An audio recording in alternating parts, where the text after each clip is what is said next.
오늘 예수님이 바로 세리 마태를 제자로 부르시는 장면이 오늘 말씀입니다.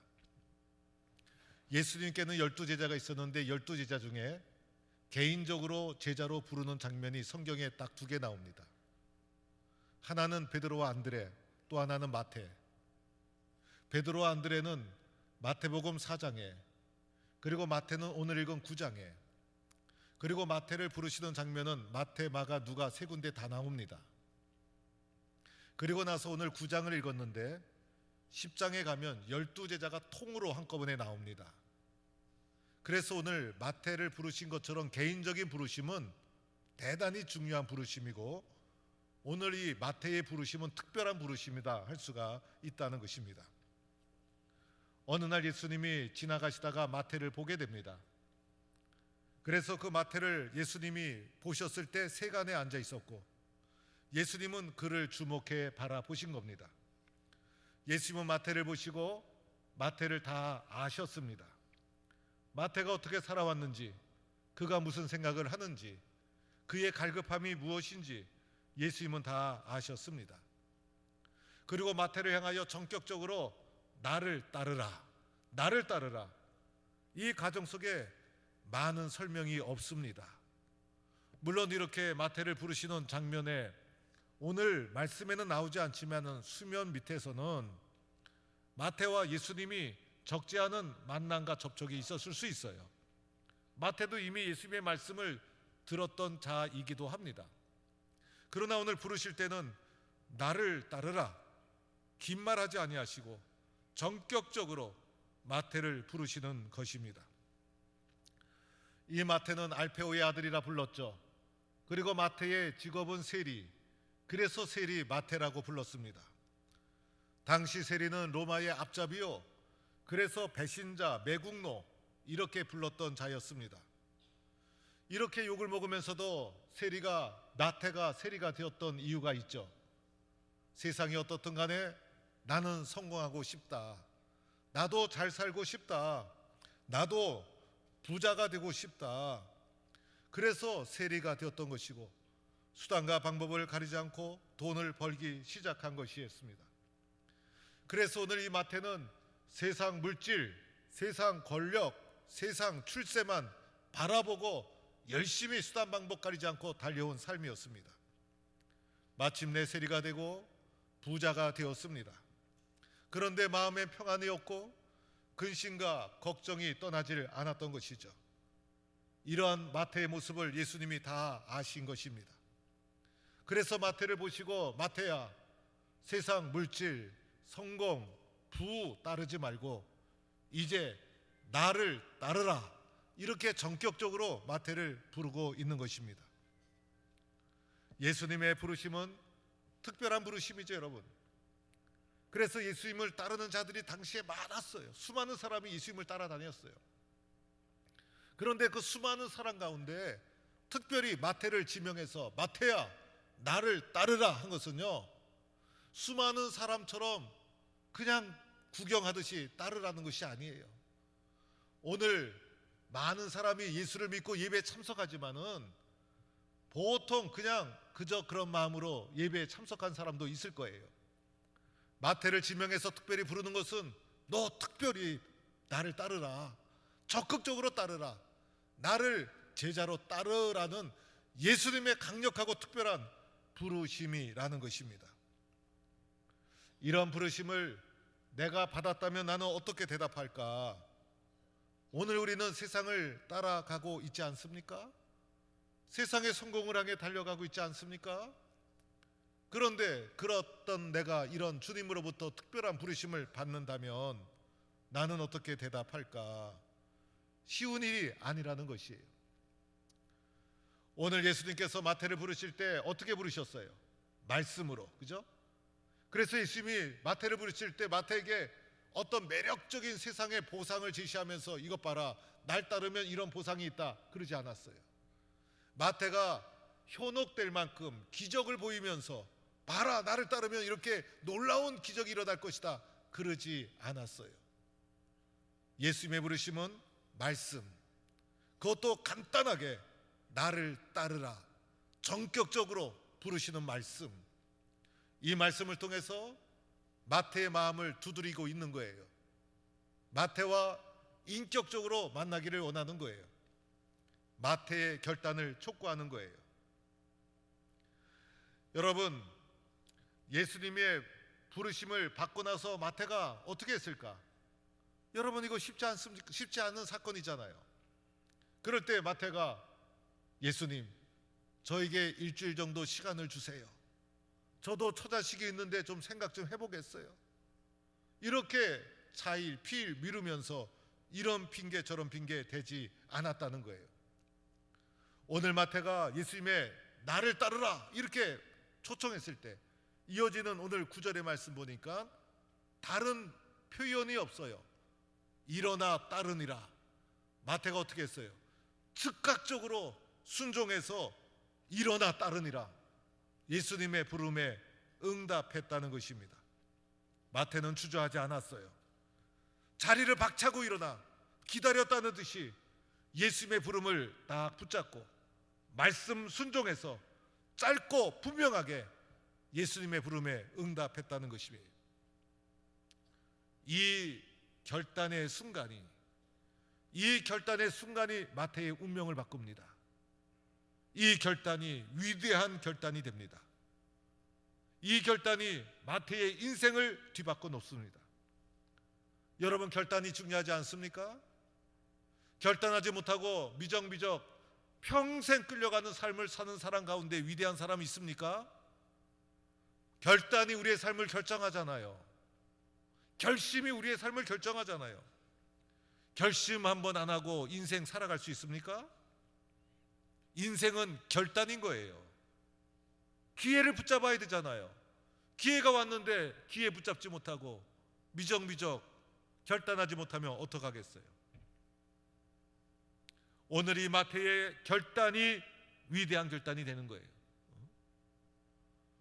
제가 주중에 신방하면서도 어느 권사님이 성경 보고 싶은데 눈이 안 보여서 성경을 보지 못한다. 기회가 늘 있는 게 아니죠, 여러분. 때가 있는 거고 기회가 있는 거고 결단하지 못하면 어느새 시간이 다 흘러가 버리고 마는 거예요. 그래서 이 마태의 예수님의 부름을 받는 이 순간의 결단이 민족의 배신자로 인생을 허무하게 마칠 수 있었던 마태를 위대한 제자로 만들어주는 결단이 되었던 거예요.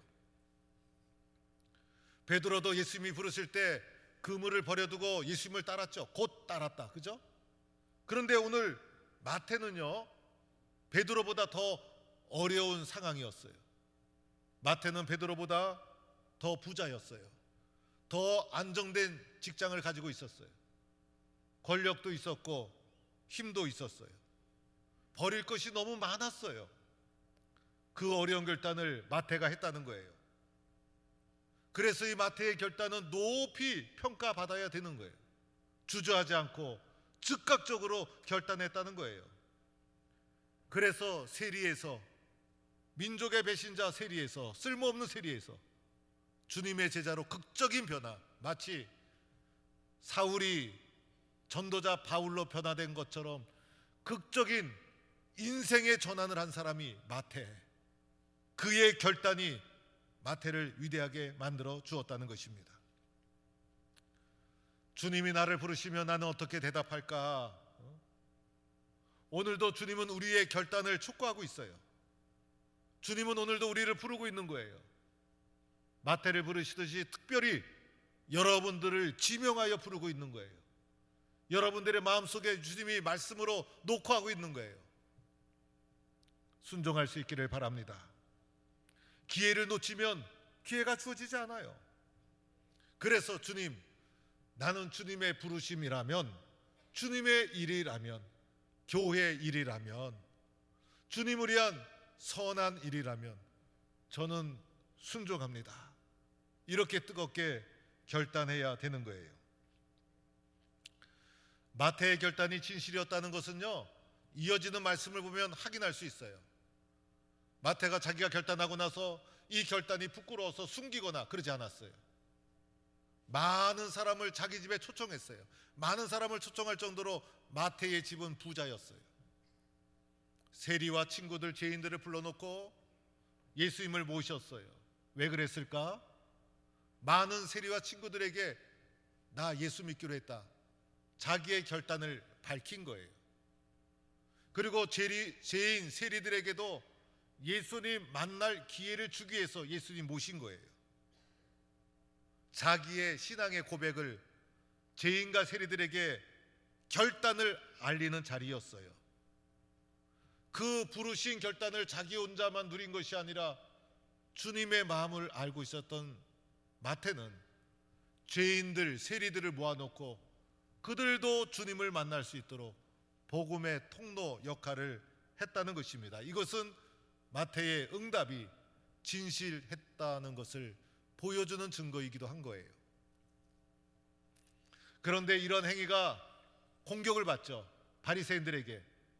바리새인들이 예수와 예수의 제자들에게 어찌하여 너희 선생은 세리와 죄인들과 함께 잡수시느냐.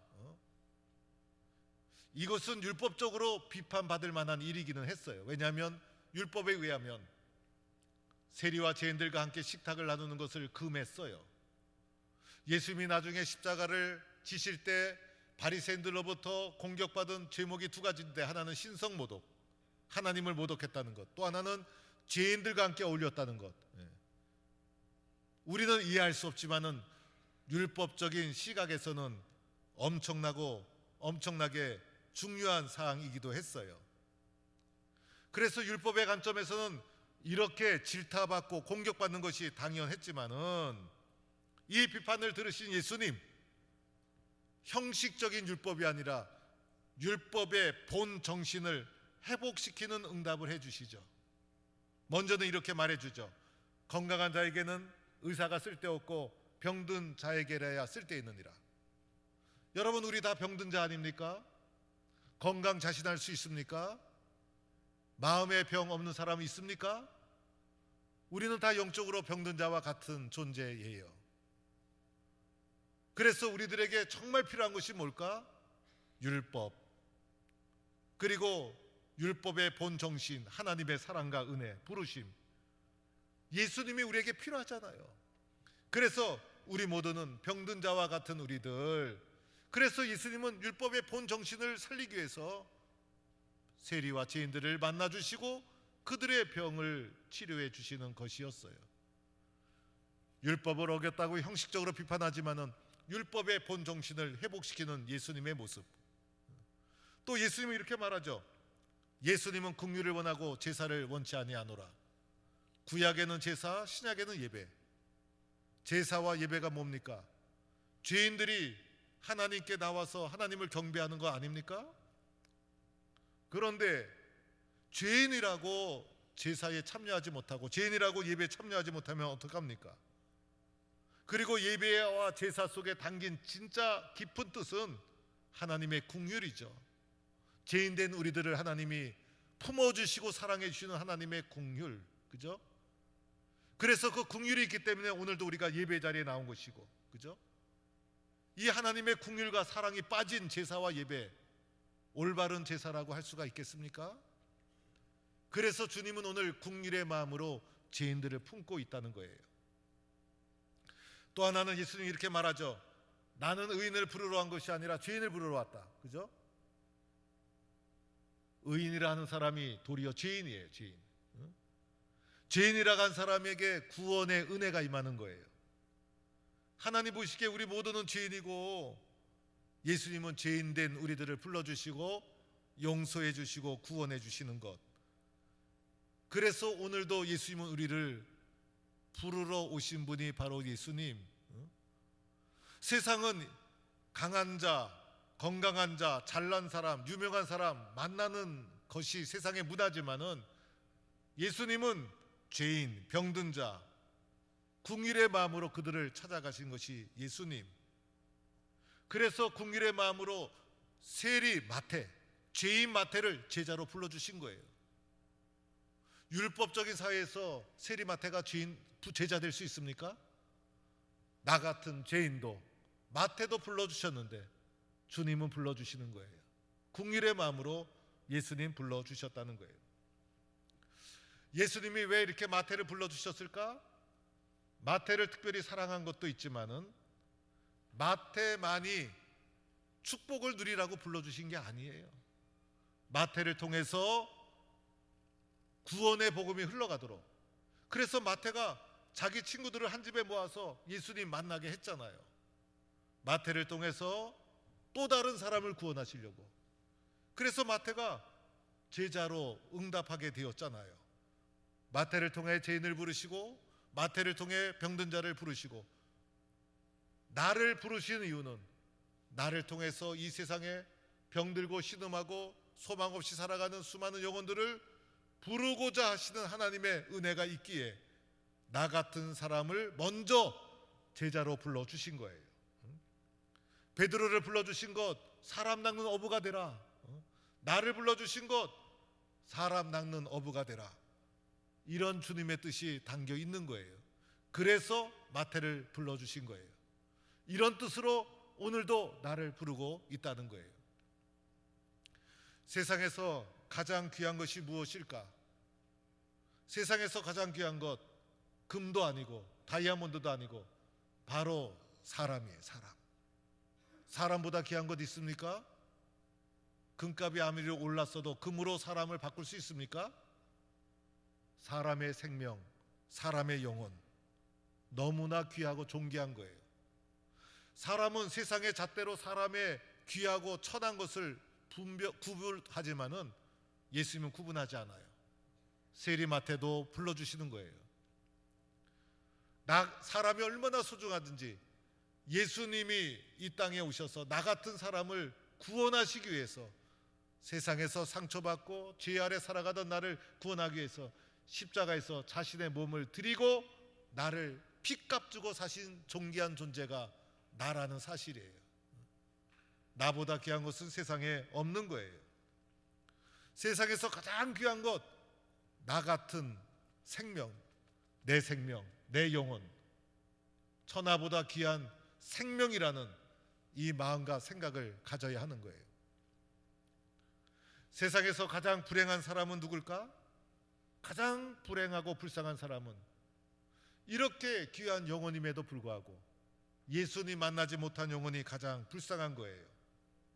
한 번뿐인 인생인데, 천하보다 귀한 인생인데 예수님 만나지 못해서 방황하다가 정처 없이 살다가 어느 곳으로 가는 줄도 모르고 절망과 후회 속에 인생이 끝나는 인생이야말로 가장 불쌍한 거예요. 이 귀하고 귀한 영혼이 예수님 모르고 살아가면 어떻게 되겠어요? 이것보다 불쌍한 것이 어디 있겠어요? 세상에서 가장 귀한 일이 무엇일까? 세상에 가장 귀한 일 많지만은 가장 가치 있고 소중한 것은 예수님의 복음으로 사람을 살리는 거예요. 그것보다 귀한 거 어디 있어요, 여러분? 여러분, 세상에 돈은 조금 줘도 금방 날아가요.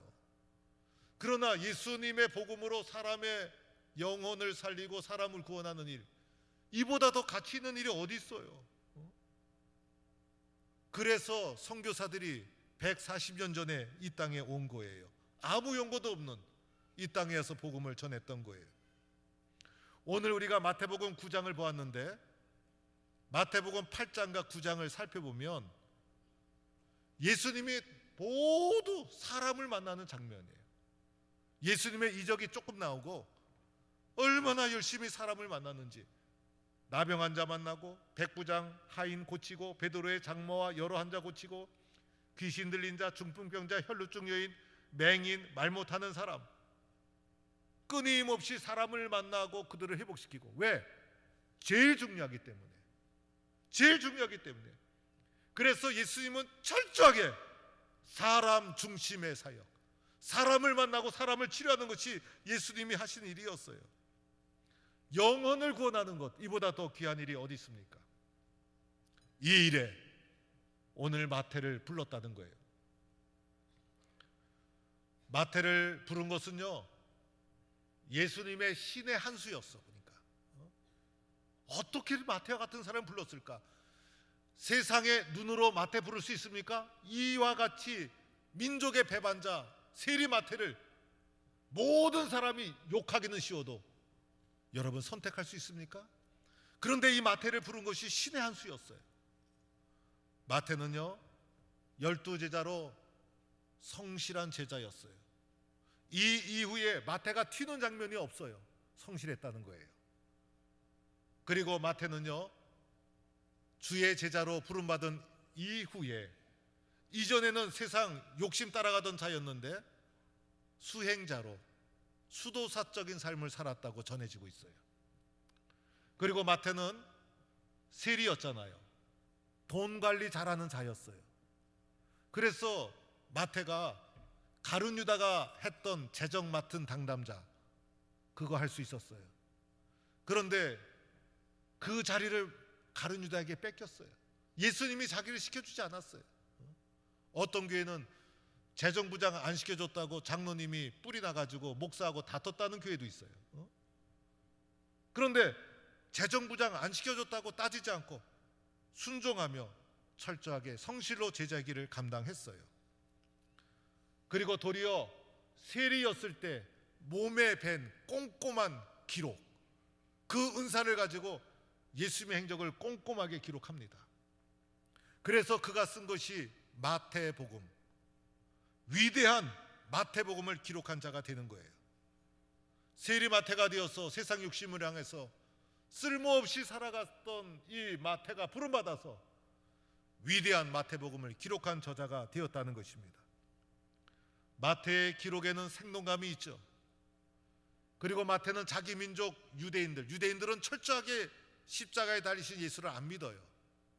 그런데 그 유대인들을 향해서 십자가에 달리신 예수가 구약에서 말한 그리스도입니다라는 것을 철저하게 증언하기 위해서 구약을 70여 개 이상을 인용하면서 유대인들에게 예수 그리스도의 복음을 증언합니다. 이 마태가 증언한 마태복음의 순환에 대한 글이 얼마나 감동적인지 위대한 작곡가 바하는 그의 마태복음을 읽으면서 감동을 받아 지은 곡이 마태 순환곡, 유명한 곡이에요. 유명한 곡, 감동적인 곡이고,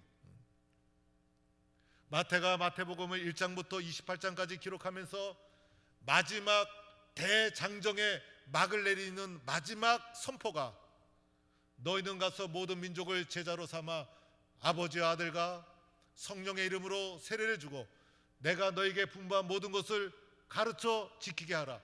볼지어다 내가 세상 끝날까지 너희와 항상 함께 있으리라는 예수님의 지상명령, 예수님의 위대한 명령을 마태는 마지막 28장 선포하면서 마태복음을 마무리 짓게 됩니다. 후에 수많은 주님의 제자들이 이 말씀을 붙잡고 마음이 뜨거워져서 세계 곳곳에 선교사로 나갑니다. 선교사들의 마음을 사로잡은 말씀이 마태의 이 마지막 선포. 누가도 이 말씀을 보고 이 말씀을 토대로 사도행전을 기록했어요. 모든 선교사들의 뜨거운 가슴에 불타는 위대한 명령, 이 말씀이 마태가 남긴 말씀이라는 거예요. 마태 자신도 나중에 이란에 가서 복음 전하고 아프리카 에티오피아에 가서 복음을 전하다가 선교하다가 에티오피아에서 칼에 맞아 순교했다고 전해집니다. 그래서 마태의 초상화, 마태의 그림, 마태의 얼굴 사계는 그 밑에 마태를 상징하는 표를 하는데 그 표가 칼과 책이라는 것이에요. 칼과 책이 표시되어 있는 사람은 마태상이라는 거예요. 이렇게 마태가 위대한 기록을 남기게 되었던 것입니다. 세리 마태 세속적인 사람이었어요. 어느 날 예수님이 그에게 나를 따르라 부르셨어요. 오늘 예수님이 마태를 부르셨듯이 저와 여러분을 부르고 있습니다. 나를 따르라. 마태를 부르신 부르심은 특별한 부르심. 오늘 수많은 사람 중에 특별히 나 같은 사람을 지명하여 나를 따르라 주님이 부르고 있습니다. 마태는 주님의 부르심을 받고 즉시 일어나 따랐습니다. 마태의 결단이 그의 삶을 위대하게 만들어 주었습니다. 마태처럼 우리도 즉시 일어나 따르는 결단과 순종이 있기를 축원합니다. 오늘 우리는 마음속에 이렇게 다짐합시다. 주님, 저는 주님을 따르겠습니다. 주님, 저는 주님을 사랑합니다. 주님, 저는 주님이 원하시면 언제나 순종합니다. 주의 일이라면 헌신과 충성을 다하겠습니다. 이렇게 결단, 다짐해서 마태처럼 귀하고 소중하게 쓰임받는 성도가 되기를 간절히 축원합니다.